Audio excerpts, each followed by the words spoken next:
Hey everyone, welcome to Office Hours with Cloud Posse, your weekly dose of insider DevOps trends, AWS news, and Terraform insights, all sourced from our sweetops community, plus a live Q&A you can't find anywhere else. It's February 7th, 2024. I'm your host, Eric Osterman. Real quick, I'm the founder and CEO of Cloud Posse. We are a DevOps accelerator for funded startups that helps teams who are overwhelmed with AWS.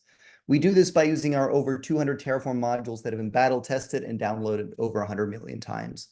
No matter where you find yourself on this journey, we are here to help your startup launch better products faster so you can free up your bandwidth for innovation and nail your value delivery every time. So if you or your team has been banging your head against the wall with underperforming infrastructure, just head over to cloudposse.com/quiz, answer a few quick questions, and we'll chart a roadmap for success free. So how can you maximize today's session? First off, our format is very informal. Engage as much as you'd like. Ask questions. If you're curious about any of our open source tools or modules, go for it.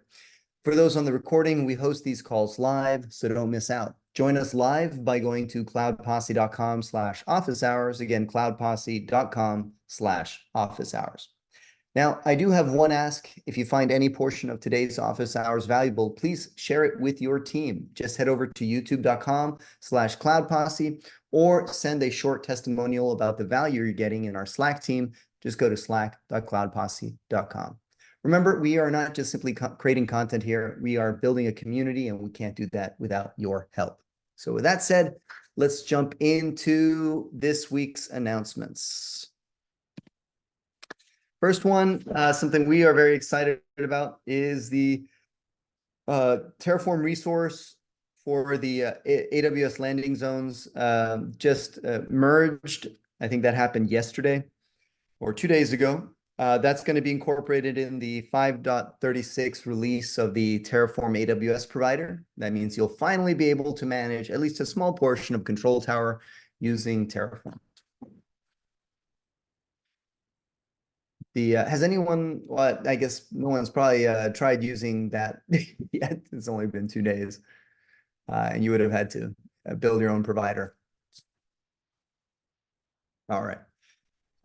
Next announcement. Sorry, I was just going to add that I've read through the code and looked at a bunch of the examples and everything, and it's definitely a step in the right direction, but it's like it's almost like a resource that would just like let you provide like a cloud formation template to it. It's like very like the inputs are not really don't feel really natively Terraform. It feels like you're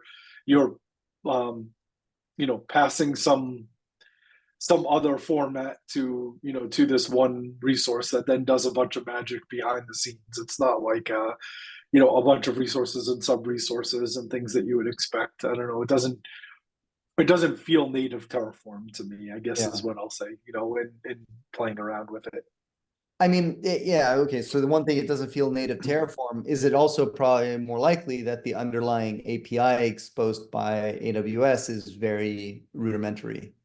Could be. Yeah. I mean, the API call is literally just taking the document that it packages up and ships it to the endpoint and says like implement this. So it's hard to really tell what's happening under the scene, behind the scenes. But I don't know. It just doesn't feel like you'll have the fine grained control over everything like you do in a lot of other instances. But this is only version 1 of their control tower support. So hopefully over time it will be better. AWS conspiracy theory. All they've done was implement a account factory dynamically on the back end for you. And then this is just committing that to the code commit or something. Again, just unqualified conspiracy theory. All right. Next announcement was we brought this topic up recently. I think it was 2 weeks ago or so, based on chatter in a GitHub issue related to the controller for Terraform, managed by Weaveworks, related to the Flux project. There was mentions there that don't expect any updates. Well, it has been confirmed now that Weaveworks is shutting down. They had raised well over 60 million, but unfortunately it wasn't enough to pull off what they tried to do. It's really sad, I think, to see one of the earliest companies in this whole cloud native movement fail, especially one that has its roots in open source. And I mean, Flux, I mean, Weaveworks, they invented the term GitOps, basically. They certainly pioneered what it meant for Kubernetes through Flux. Flux is going to live on through the CNCF. It's already a project there, and they've committed to ensuring that enough resources are there that the project lives on. So I think it's going to be interesting to see what that means for Flux, and what direction Flux will go without obviously this significant corporate sponsor of Weaveworks behind it. Does that mean, and also looking back, I wonder, there was a time when Flux and Argo CD almost merged, but then that fell through. And I'm just wondering if those were some of the early indicators of this failure. Yeah. It always amazes me, having been part of many startups that were not like these kind of like giant either home runs or absolute misses. Like they're like moderately successful, like middle of the road kind of startups. And it always amazes me that you can spend the kind of money that they've spent, like $60+ million, and not solve the problem that they're trying to solve, and not figure out how to monetize it, and all those things. I mean, it's just clearly like people who are just it's whatever, OPM, right? It's other people's money, so it's easy to spend, and that's kind of the risk of doing these things. And if you hit it big, everyone's happy. But when you take 60, like think about that, $60 million and flush it down the drain, it's crazy to me, like that, for what they're trying to solve. Like they should have either figured it out in the first couple of years, or and cut bait then, or or moved, or been successful. Like that's kind of what I feel like. I don't know. It's just a weird commentary on the whole thing. No, I agree. I was trying to, I don't know, I guess it was not, I'm not finding it as fast as I was hoping to. There was interesting commentary on Hacker News about it. The bulk of the comments of the first one here, the bulk of the comments seem to be that, as soon as they took that money, the expectation is, to take radical risks, and you have to turn it into something that's going to do a 10x return. And that's what I guess they were doing, the moonshot. But it's an unfortunate consequence of taking venture capital. You can no longer just build a great sustainable business. It has to be a moonshot. Yeah, I mean, I think it also is a function of how much venture capital you raise. Like if you raise a couple $1,000,000 so you can like actually get an idea to market, and do all those kind of things, and you start generating revenue, and you need a little bit more to grow a little bit bigger. But when you take these giant tranches of VC capital, and they're on your board, and now they own 50% of the company, and whatever, it becomes like everyone is burying their head in the sand, and it's not really about making a product and being successful anymore. It's about getting to the next raise, or to the acquisition, or to the IPO, or to whatever, and like the actual mission of the company goes astray really quickly when you start launching these things. And I mean, clearly some have been successful, but far fewer have been, in doing these giant capital raises, and do that. And it's crazy. It is $60 million isn't even giant in compared to what's going on. So anyway, I'm just kind of like blabbering about this, but it was just my reaction when I read it. Well, and as you said it, you remind me of one thing, which was that apparently there was possibly an acquisition that was going to happen, but that fell through. I'm curious who the suitor was, if anybody. would Yeah, guess. my guess would have been Microsoft, but who knows? Hmm, that's interesting. Yeah. Based on what I read, but I'm not sure if that's true. Jonathan, I see you raised your hand. Yeah, I just wanted to ask, isn't this also the problem that we're seeing with Terraform and Vault and, basically the company that is at the center of a lot of this uh, DevOps infrastructure as code that we all use and love and has found even kind of at its level of success that it's not pulling in enough money and has to make really draconian changes to the business model that put itself at risk. I think we've seen a lot of these type Yeah. of almost either burning out, flaming out, at risk of flaming out. It's quite frightening as someone who invests in these tools and has to deploy stuff and plan for the future of deploying stuff. That so many of them are being acqui-hired or seem Yeah. at risk of flaming out. Yeah, and when you look at the HashiCorps of the world, then the numbers that start to become like crazy because I think they've raised around $350 million, and as a venture, person who invested in that or collection of them, there someone looking for a 10x return means that they somehow need to generate an exit of $3.5 billion to essentially get their return. So it's I don't know. Think these numbers start to get crazy, and at some point, it's like they can only do things that don't make sense to keeping the mission of the company and the spirit of the product. Or it's rare that they can keep those things intact while also satisfying all the people who put in these crazy amounts of money and looking for returns out there. Yeah. Yeah, and it's I wonder, at some point this is going to have ramifications for future open source based companies and tooling. I'm not sure if the reverberations have hit yet, but there's a tipping point, and I don't want to be caught up in that. Yeah. Since There's a couple of interesting comments in the comments here. let's see. So Vlad said Weaveworks didn't have a business model, but HashiCorp has a business. They're just bad at it. It's a pretty fair point on that one. And then Michael Percival here says that I reject the HashiCorp public position that open source is is dead and cannot be monetized. They failed to monetize it because they are actively rejecting their client requests. I send them buckets of money. They refuse to spend it and refuse to do what I'm asking of them. They promote their Terraform cloud, which we won't use. So, I mean, that's a more detailed version of Vlad's TLDR. Like HashiCorp is bad at their business, kind of. But yes, I get it.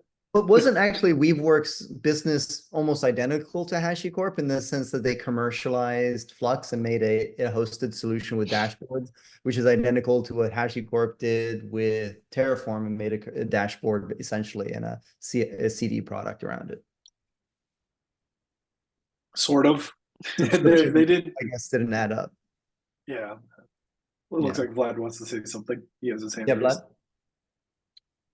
Yeah, one more thing to note is that we are all discussing what's public here.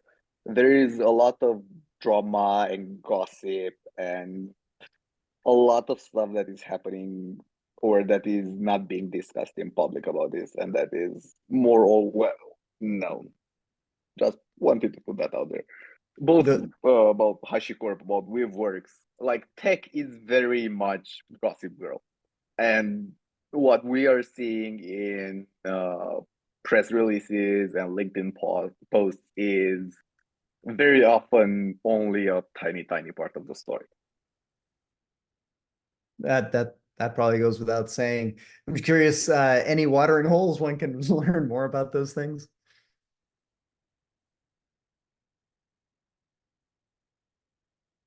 No idea. Awkward silence there. Okay. Well, that's actually an interesting segue into another topic. I'm going to go out of order here. which is jumping over to Once by DHH.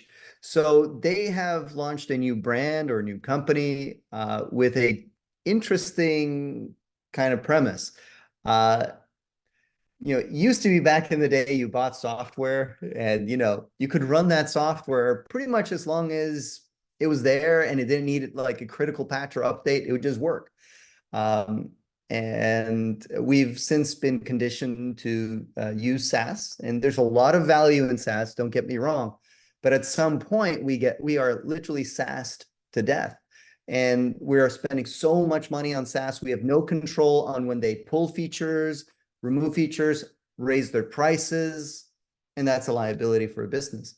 So they've started this company with this idea of let's go back to brass tacks and sell software that isn't based on a subscription, that is affordable for the masses. And in that, they have released this Campfire product as one of their first products, $299 fee, one time for that major release, right? So the next major release, you would have to pay some sort of an upgrade fee, presumably. It doesn't go into that. But unlimited seats, you host it however you want to host it. They talk about down here below some of the hosting requirements. Like if you have 10,000 concurrent users, mind you, you're spending $299 for those 10,000 concurrent users. So that's not too bad. But yeah, you would want to have a machine with a little bit of more horsepower, but this is pretty insignificant these days for that many simultaneous users.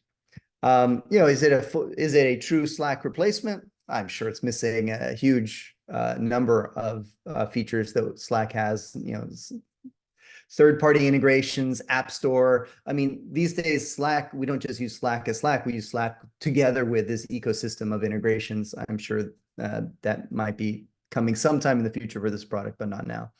And then like Slack Connect and other things. So anyways, if you just need a simple alternative or you need a place, they give some use cases here, like you need an internal chat that's maybe, for executives, or you need a backup for when Slack crashes, and, that has happened regularly, then this could be a thing. Curious on people's thoughts on this. Yeah, I think what has been a consistent theme to me with at least over the last couple of years with every DHH post is that he completely sets aside and or discounts the operational costs of doing these things, and like to run like servers. So like people have mission critical things that revolve around Slack. They have integrations, they have, like you were talking about, they have chat ops that you can approve things, you can have all of these other things, right? Like just that are tied into your ecosystem, which means that they become mission critical systems. And like the cost of high availability, backups, scaling, data protection, security, patch management, monitoring, for all of these things is certainly not $299 once. And when you start looking at what it means is you're building, like the reason that SaaS has always been so attractive to everyone is that the pitch is that you can offload all of those things to other people because they aren't your core competencies. Like figuring out like your business doesn't make money by like running servers to make sure that your chat product runs. Your business makes money by selling your product or selling your own SaaS solution that you sell to your customers, or whatever it is out there. And like just completely ignoring total cost of ownership of these things and comparing the SaaS price to the one-time price is disingenuous. And he's not a dumb man, so he clearly knows this and he's doing it intentionally, right? So I think that's really irksome to me, like in every one of these posts that he's written recently. Fair point. So. Vlad, you raised your hand. He's not ignoring it, he's just stupid. Somebody put it very nice on Twitter. Bitcoin did a speed run of the last 30 years of finance and banking in like 5 years. And they were like, oh, that's why we do that in finance. That's why we have transfers that take that long, or that's why we have all these controls. DHS is speedrunning the last 15 years of how to build and deliver technical products. And the problem is that he's ignoring everything that we've learned, but he has a platform and he's spewing bullshit. A short example would be the idiotic way that they do versioning. Like, yeah, this is just, we tried to sell tech products like this. Like, you pay for it once, you own it, good luck. Well, the problem with that is it's a one-time thing, so it's not sustainable. That means you are then incentivized to only give Campfire V1 bug fixes. That's it. Any major feature is going to go into Campfire 2, which is going to be released 2 years from now, because you cannot release Campfire 1 now and Campfire 2 that's going to be $2.99 yet again in like 6 months. So you're going to keep all the new features that you want to release. You're going to basically gatekeep them and not release them for a year until Campfire 2 comes out. And that is bullshit. And we don't want to do that. And that's not good for the users. And we've learned that that pricing model and that business strategy doesn't typically work for product like this and all that stuff. Like, these are tech business lessons that we have learned and that we know. He is willfully ignoring them and spewing bullshit. And it's dumb and stupid. All right. Well, there you have it. Venkat, you had something to add to this? Yeah, one question, one comment. I'll go with comment first. This whole pricing model reminds me of WordPress plugins, where you pay up front and you kind of own it.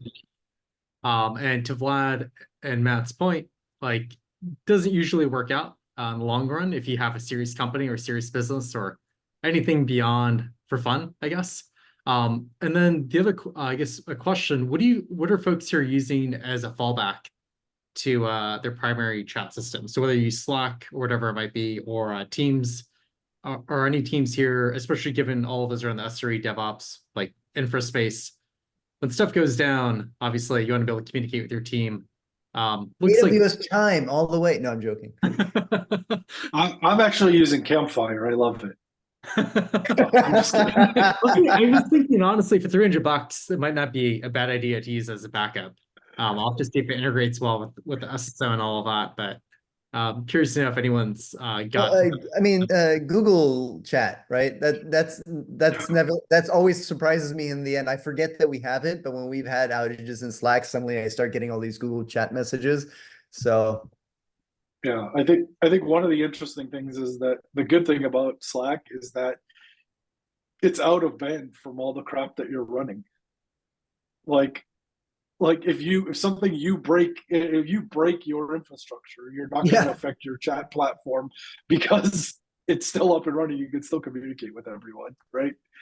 I mean, I guess technically, like, PagerDuty and some of those other things also have incident management that has real-time chat abilities as well. So that might be another good choice as a backup in case Slack were down. Oh, I didn't realize that PagerDuty. Sorry, did you say PagerDuty or which? Yeah. When you basically when you declare an incident, like, there's a real time like chat around the incident, and everyone can chime in on what's going on and talk about it and paste logs and all that kind of stuff. So you just create an incident for when Slack is down, and then you transfer. Yeah. That sounds like a pretty good option, actually. We're using OpsGenie off to see if they have that or if we should just migrate. Thanks, guys. Appreciate it. Yeah. And Vlad says that there is this thing called a phone. You can also use those and text message. I don't know how it is on your teams, but I feel like a phone, like, now you need to have that directory for it, or if you already have it synced from your company directory, that's great. We're a pretty small team, so we don't have that set up, unfortunately. I do recommend, like, this has bit me before that I realize, because that's how we work these days. Like, we never meet each other in person. The job interview wasn't over the phone, it was over Zoom. And, 2 years can pass and you've never had to call the person. Until that time, you have to call the person and you don't have their number. So we've made a point of getting everyone's 411 into our system so we can access them when that. Good idea. We have a basic Google Doc. We should probably check on that and see if it's up to date. Yeah, and if you have a small team, just ask everyone, "Hey, what's your number?" and stick it in your phone, and then you can start a group chat with everyone. Yeah. Yeah, It doesn't have to be that complicated. that's true. Okay. So yeah, that was that announcement. Jumping back up here to a utility called Chalk that I saw. This is not something we've had to solve or address, but I thought it was interesting because I hadn't seen any other tool yet in this category come across my radar. So this is a way of, it seems like, what's the word I'm looking for? Like watermarking almost your artifacts with information about or metadata with perhaps where that artifact originated or was created. And then you can extract or read that metadata out. I'm not sure how it does this in a generic way, and I don't see kind of what types of artifacts it supports. I just know it says any artifact, and that seems like a bold claim, so I don't understand it.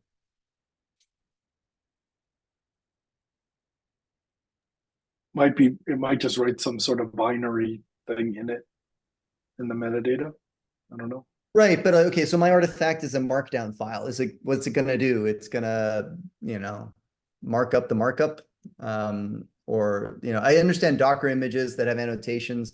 I understand images which have metadata, like JPEGs and PNGs, etc. I'm not sure about tarballs or some of the other archive formats. They might have that ability. So yeah. Well, especially if you're using any kind of like checksumming, it could have a problem too. I don't know how they get around that. Yeah. So just curious to learn more. Somebody was asking, is this related to SBOMs? And yeah, this is in some way related to that to make it easier to pull down a graph of all the relationships. I got confused when I first saw it because Chalk is a library for like writing to the console in it is in term bracelet, or was that one of theirs? Or I don't know if they're the ones who make it, but it's definitely they might be. I just don't remember. I just know that it's been around for a while. All right. Venkat, you rate, and Jonathan. Well, Venkat, you first, I guess. Then Jonathan. Sorry, I think that was from last time. So okay. Jonathan? I just wondered, since we're talking SBOMs again, I wanted to get a quick sense. We are getting customers starting to ask us to disclose our complete vulnerability chains, complete build chains. We have not done so. We have pushed off on that, but I'm wondering whether we have folks on in the community that are like really getting requirements that the full SBOM be provided, or similar kind of metadata reports, auditable reports, that sort of thing. Is this a new thing that's really getting serious? I think there was conversation related or surrounded to this in the compliance channel on sweetops, but I know you're a member of that channel, so not adding much. We don't hear it coming from our customers yet, so if that adds anything. Yeah, I know there's a new federal, request or best practice, but we've only been asked a couple of times and we've explicitly said, no, thank you, we're not going to do that. And we've gotten away with it so far. Yeah. Good. In case anyone's looking for a solution, a couple years ago when I spoke to the Artifactory team, they seemed to have a really good SBOM solution where you could just basically use them as a proxy for all of your tool chain, and then they'll automatically create a SBOM for you. I'm not sure if it gives you the level of granularity that you'll need to be compliant for these new things, but it looked like it was pretty cool if you want to see what licenses are being used across your stack or what those dependencies are. I don't know of any limits at that time that they weren't covering that particular package dependency management tool. Yeah, Artifactory, boy, they're perfectly positioned for this. I wonder if they have lobbyists or something that but The where SBOMs really get good use is like if you're required to report out how many CVEs you have and what the severity of them are, like, you know, you're getting a accreditation of some kind to run in a government system, and they say, hey, if you have any high CVEs, you can't get in the system. You know, I've seen people spend days upon days just like manually building a Excel spreadsheet with, you know, these are all the libraries we use, the dependencies, the containers, the tools, here's the versions of them all. Now I have to go, you know, manually search the government NIST NVD database to go find all the CVEs and see if I'm vulnerable to any of them. With something like, you know, build an SBOM and then scan it is 10 seconds. You know, you run SIFT on your project, it builds you an SBOM, you run gripe on the SIFT SBOM, and it gives you that entire report. And then you can put it into your CI pipeline and say, hey, gripe, if you find any highs in my project, make the pipeline red. And gripe is really good at doing stuff like that.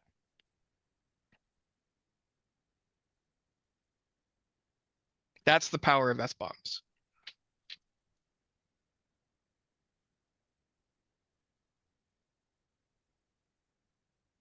yeah, it looks nice. Yeah, you must be dealing with this at Defense Unicorns, right, Andrew? Every day. Every day. All of our stuff builds, you know, if we're building an application of any kind, or, you know, putting a Docker image through like a security pipeline, it's absolutely running SIFT and gripe. Because we have to provide that stuff in our ATO documentation as required. Yeah, if anyone's interested, Andrew works at this company, Defense Unicorns. They have an interesting product. Probably lots of experience. Just curious on that environment, Andrew, if you have like this random Python package that you want to use, does that just set off a lot of alarms? Like if you want to, like if I wrote a Python package and published it in a GitHub repo and then you wanted to use it, does that usually just trigger a bunch of alarms given it's new, or I don't have like certain, like, is there more of a processor environment, I guess, is the question, to be able to use random, or if you want to call it random open source? Probably not. The government is, you know, the government is definitely a lot of kind of security theater. You know, if you write some random, you know, library that nobody's ever heard of and you add it to your application, it's obviously not going to have any CVEs, which means it won't show up on the report, which means, you know, you might be green, your report might be green even if you aren't actually green in reality. So it's so important to, you know, do defense in depth, have actual runtime security using like new vector or whatever.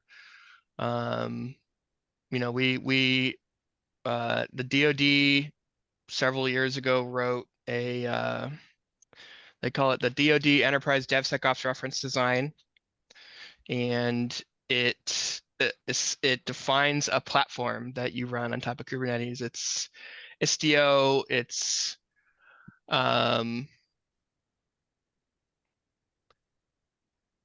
DoD Enterprise DevSecOps Reference Design. It defines a platform on top of Kubernetes that's like, you know, you have to have a service mesh with Istio, you have to have, or you don't have to use Istio, but you have to have a service mesh, you have to have, you know, runtime security, you have to, you know, do like SSO, you have to do MFA, you know, and it lays all that out. So there's a government software factory called Platform One. They build a product called Big Bang. My company took Big Bang and made it better, basically, so that you can, you know, just run all that on top of. I mean, I don't want to turn this into a advertisement for my company or anything, but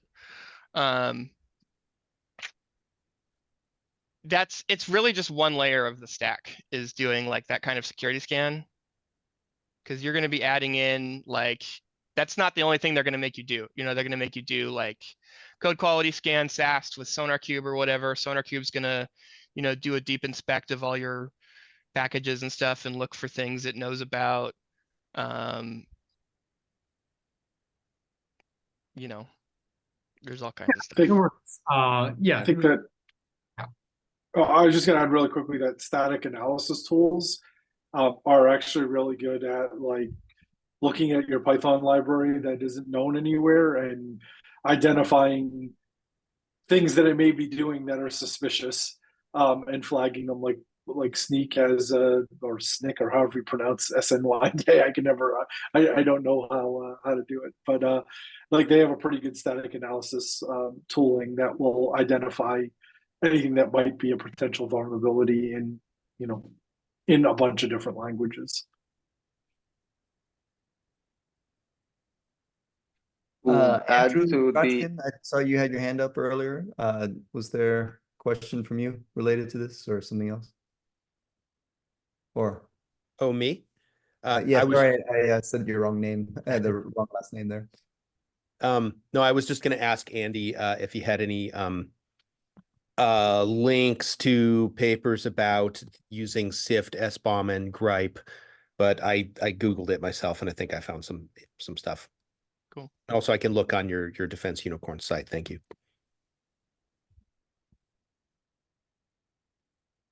I wanted to jump in I don't remember who asked the initial question, Matt, Andy, don't remember, but there are requirements starting to come up for folks doing more sensitive data about what dependencies you're using and how mature they are. And I don't know exactly if they made it into law yet, but a bunch of companies that are working with more sensitive data think public utilities like energy providers, water providers, stuff like that, they got the nudge to, hey, you need to really clean up your dependency chain. No random dependencies that are one-man shops that were posted on GitHub like 5 years ago, and that's it, and things like that. It's still very, very new, but I've seen requests and companies start to clean that up. But for most people, that's at least 5 years out, I would say.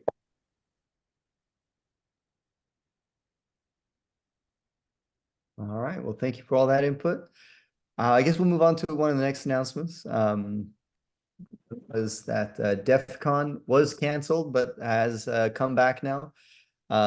It's interesting. I mean, ever since I was in high school, it has been at Caesar's Palace in Vegas, and now it isn't there no longer. But I think based on this, it sounds like a pretty great opportunity. They have found a new home at the Las Vegas Convention Center, which is much larger, and I guess new fronts for all the kind of jokery that goes on, including the largest LCD. How long it's gonna take for that to get hacked. Cloudflare, this is old news by now. I'm sure everyone has seen this in their LinkedIn feed, etc. They came out with an additional write-up on kind of what they saw happened.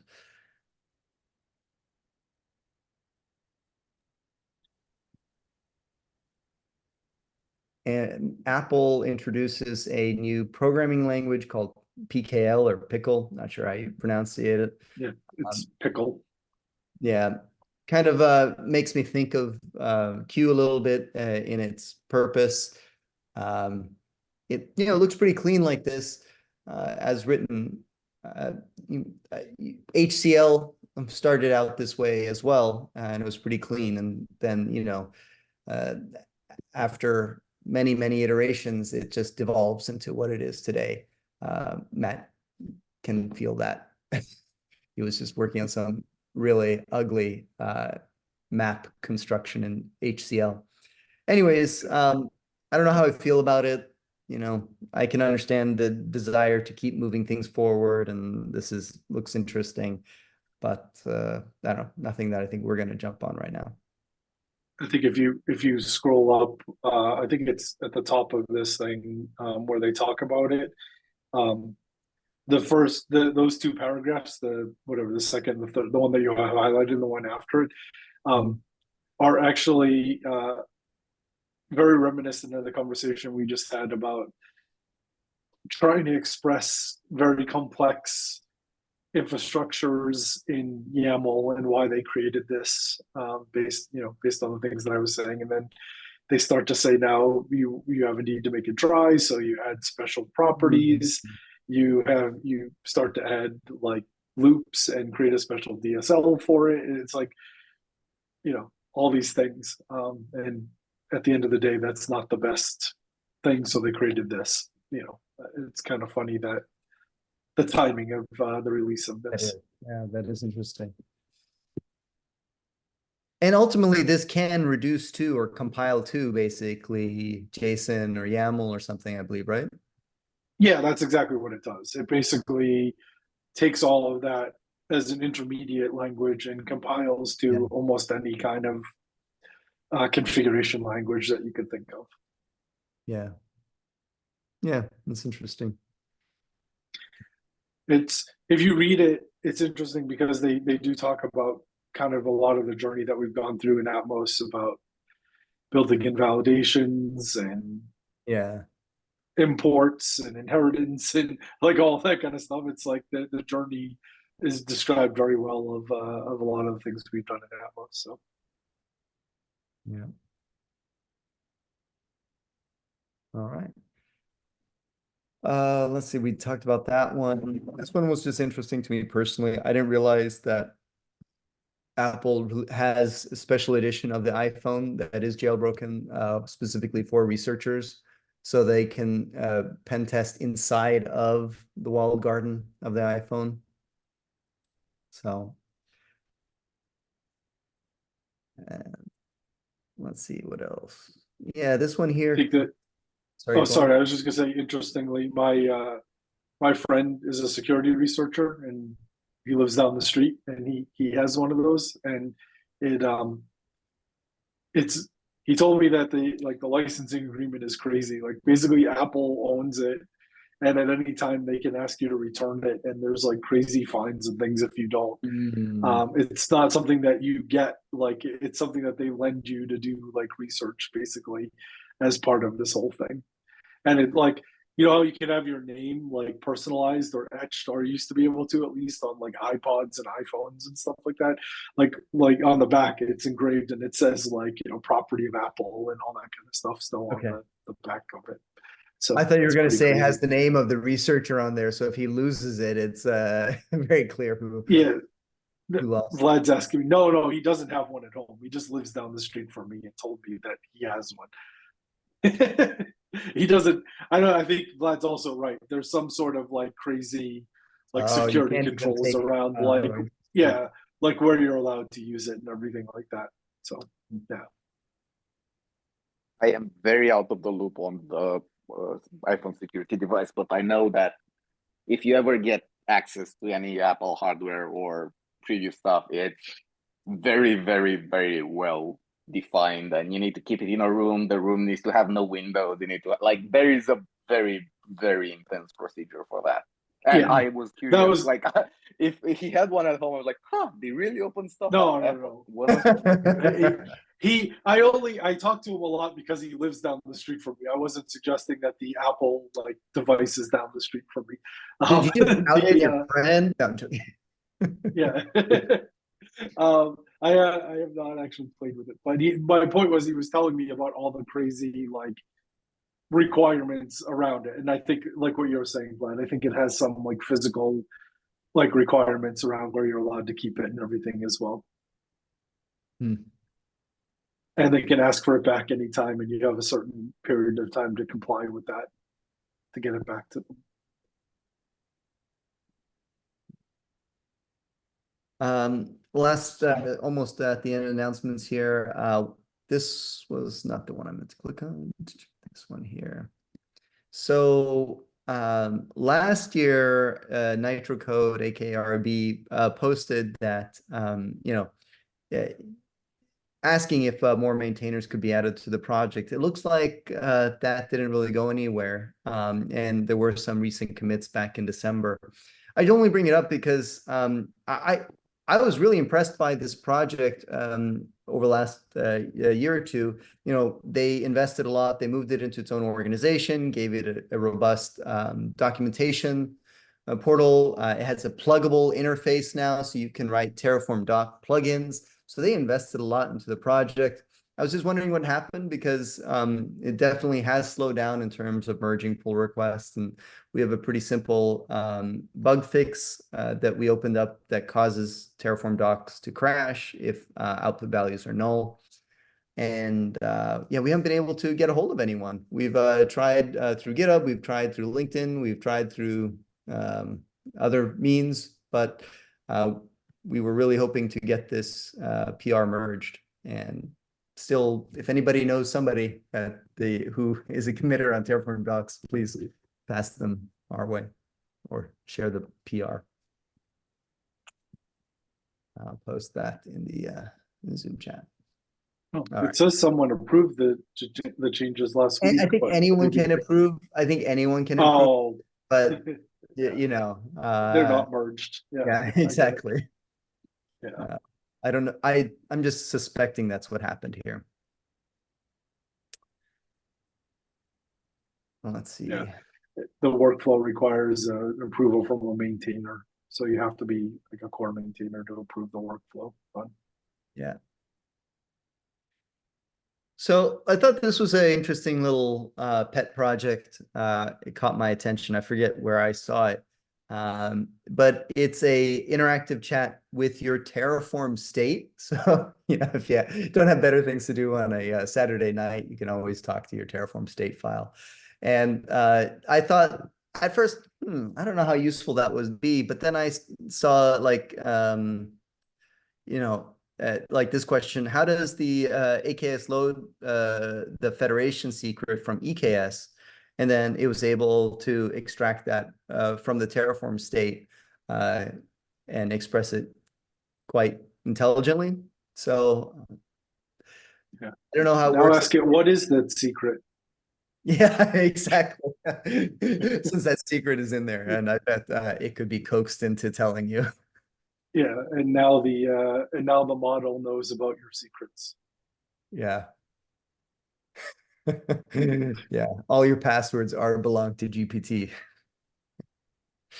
as Michael said. Hey, Jonathan, you raised your hand. Yeah, I just wanted to say I've been using some generative AI to attempt to answer GRC questions that come our way. And we're using a commercial tool, Vanta. We have lots of source material, not really enough yet, I guess. But we're finding very often these tools answer enthusiastically and completely wrongly. If you ask a question that has any plausible answer, they really try hard to answer, and they're very enthusiastic and often just absolutely counterfactual. Yeah, no, it's true. Especially the more complicated the data. What were you going to say, Matt? I was going to just say I have some like commentary on that. Is at one point in my career, I was in like a fairly authoritative position over like a group of engineers, and got some feedback from a colleague because I actually found that I was doing that personally, where I was saying something that I meant it to be expressed as like an opinion or an option or something for debate, but because of my seniority and the way I was expressing it, that it came across as if I were expressing it as fact. And it's actually really dangerous in group speaks when you have trust to do that. So now that we have computers doing that, it's even more dangerous. So like I made a really conscious effort to start to point out things that were my opinion or were a premise that I had or something like that, rather than like authoritative. And now that we have these models that are doing, just what you said, it really bugs me that like I see that a lot. Like like I asked ChatGPT yesterday some question about like something in Terraform, and it gave me this whole like if then else syntax to do something, and I was like, Terraform doesn't have if then else, and it was like, oh, you are correct. But the way it said it, it was like, this is absolutely the way to solve this problem. And I was like, what the hell are you talking about? But because I had the knowledge to push back and challenge it, like I could do that. But if you're less experienced, or don't have as much subject matter expertise, and you take these AI models answers as as fact, it can be really dangerous. So yeah, I don't know how we solve that going forward, but it needs a confidence score with its answer or something like that. But I think that was really funny, or some show of humility. Like, yeah, very common amongst engineers, myself included, very confident about our answers, even though we're totally wrong. So not I mean, not far off from what GPT is doing.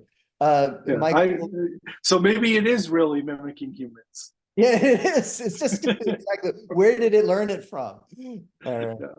Yeah, I was just going to piggyback on what Matt was saying. I was using ChatGPT to generate Terraform, and it was injecting JavaScript functions into the Terraform. And I mean, I could see right away, like, that's not valid Terraform. But an inexperienced person or somebody who's trying to learn Terraform with the tool, they're going to, go ahead and take that as fact and run it. They're going to get a funky error, and they're going to spend another 2 or 3 days trying to fix it. Maybe they go back to ChatGPT and they do another session saying, tell me why this code is wrong, but it still, it just kind of slows them down that way. But my whole, and I know this isn't necessarily the point of the conversation here, but for people who worry about ChatGPT or AI taking their jobs, I say forget about it, because number one, you still got to train the model. And then number two, like you were saying, the confidence or validation, you got to look at what it gives you and know whether it's correct or not. And then number three, definitely how to apply it or whatever. So I think there's always going to be jobs for practitioners and technologists that know the technology and use AI as a tool to implement it.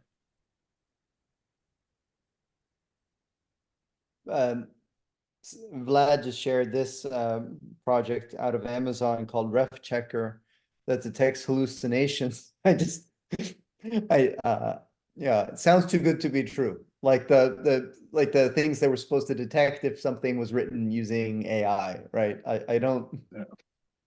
No, this is more like, okay, we're gonna connect LLMs with classic knowledge graph or something like that to validate what it's saying. They had a bunch of papers published on this, not only Amazon Science, but a bunch of other people too. LLMs are basically getting integrated.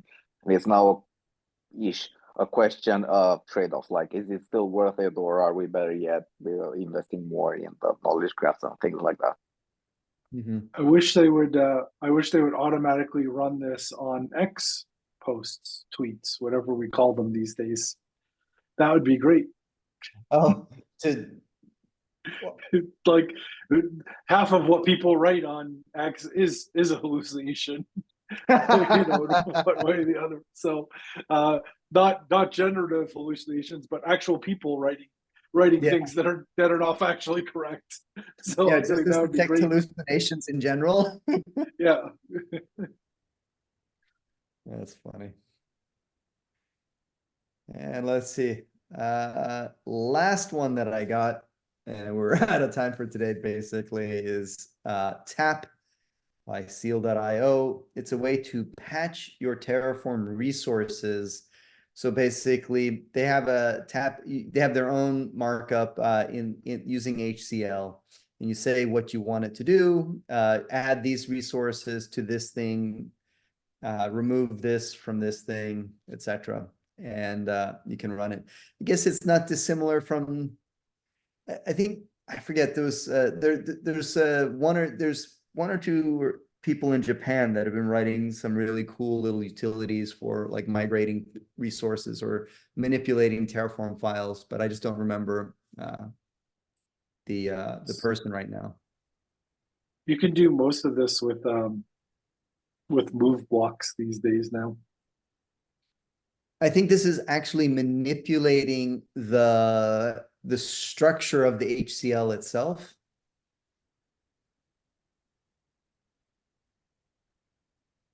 Just state, right?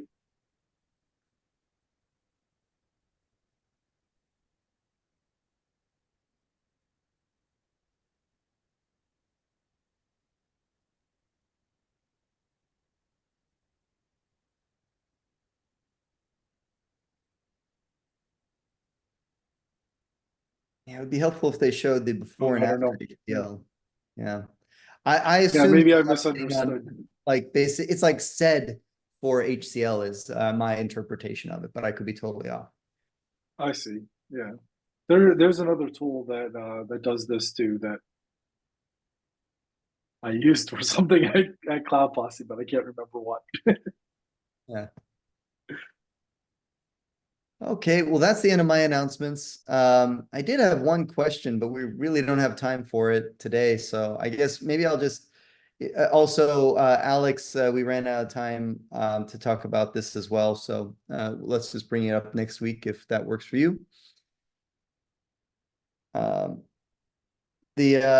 one I want to talk also about next week, just teeing it off because it's a pretty quick one to maybe introduce, is how are larger open source organizations managing approvals, testing of pull requests without using without adding people to the actual organization?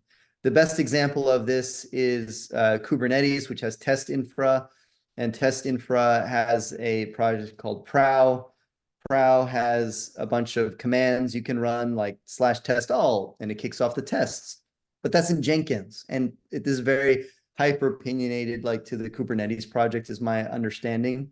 Does anybody know of any tool or project like this, or what solutions would work? Let's but I'm not gonna open the can of worms right now, so we'll talk about it next week some more. And Alex has a question for next week on what is the current science in running database migrations? Do you do it with your application deployment? Do you treat them as a separate dependency deployed with its own life cycle separately? So we'll cover that next week as well. So with that said, gonna jump back into slide mode here and that concludes office hours for this week. Thank you all for joining. We'll be posting a recording of this session to our YouTube channel. Go to youtube.com/cloudposse in a few hours to get it. We have a Slack team. Go to slack.cloudposse.com. A lot of great members all participating in today's office hours are there. We have an office hours channel. Good place to tee up your questions for next week. To register for our live office hours, go to cloudposse.com/office hours. Again, cloudposse.com/office hours. You'll get an invitation to your inbox. And if you're curious about working with Cloud Posse and if we can move the needle for you at your organization, that's easy. Go to cloudposse.com/quiz, answer a few quick questions, and you could book a meeting with me directly. Look forward to talking to you soon. Take care.